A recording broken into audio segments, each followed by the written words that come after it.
Uganda দেশটির নাম বাংলাদেশের সামাজিক যোগাযোগ মাধ্যমে প্রায়ই দেখা যায়। বাংলাদেশের সঙ্গে খুব আহামরি সম্পর্ক নেই দেশটির। পূর্ব আফ্রিকার দেশ উগান্ডা এবারে টি-20 বিশ্বকাপ খেলবে। স্থলবেষ্টিত দেশটি আফ্রিকার মুক্তা হিসেবে পরিচিত। কফি চাষের জন্য বিশ্বব্যাপী পরিচিত উর্বর এই ভূমি থেকে উঠে এসেছেন কয়েকজন ক্রিকেটার, যারা এবারে বিশ্বকাপ খেলবে। বছরখানেক আগেও যা ছিল কল্পনার বাইরে, কারণ উগান্ডার ক্রিকেটাররা এমন একটা পরিবেশ থেকে উঠে এসেছেন যেখানে ভালো কোনো নেট নেই অনুশীলনের জন্য। কিছু কিছু লেখায় উঠে এসেছে উগান্ডার কাম্পালায় যে অনুশীলনের জায়গা, সেখানে একজন ফাস্ট বোলারের দৌড়ানোর মতো জায়গাও নেই। উগান্ডার ক্রিকেটারদের ক্রিকেট সামগ্রীও কিনতে যাইতে হয় কেনিয়ায়, কারণ উগান্ডায় ক্রিকেট সামগ্রীর কোনো দোকান নেই। উগান্ডার ক্রিকেট ইতিহাস কিন্তু সাম্প্রতিক নয়। 1975 সালে পূর্ব আফ্রিকা নামে ক্রিকেট খেলেছে উগান্ডা, কেনিয়া, তানজানিয়া ও জাম্বিয়া। এরপরে 1997 সালে আইসিসি ট্রফি খেলেছে পূর্ব ও মধ্য আফ্রিকা নামে। এবারে আর মহাদেশীয় অঞ্চল না, একেবারে দেশের নাম দিয়ে আন্তর্জাতিক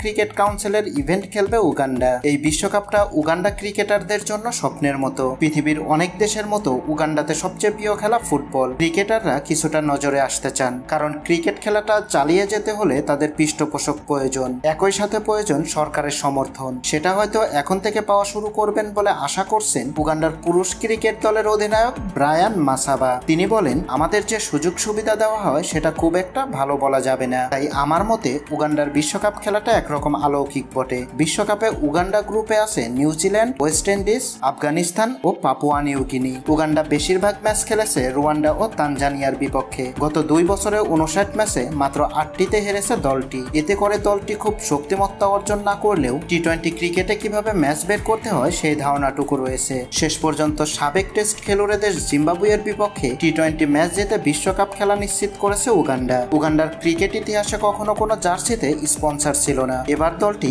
স্পন্সরও পেয়েছে। এটাই প্রমাণ করে দলটির জন্য এই অর্জন কতটা গুরুত্বপূর্ণ। উগান্ডার প্রথম লক্ষ্য মাঠে নেমে একটা প্রভাব ফেলার চেষ্টা করা।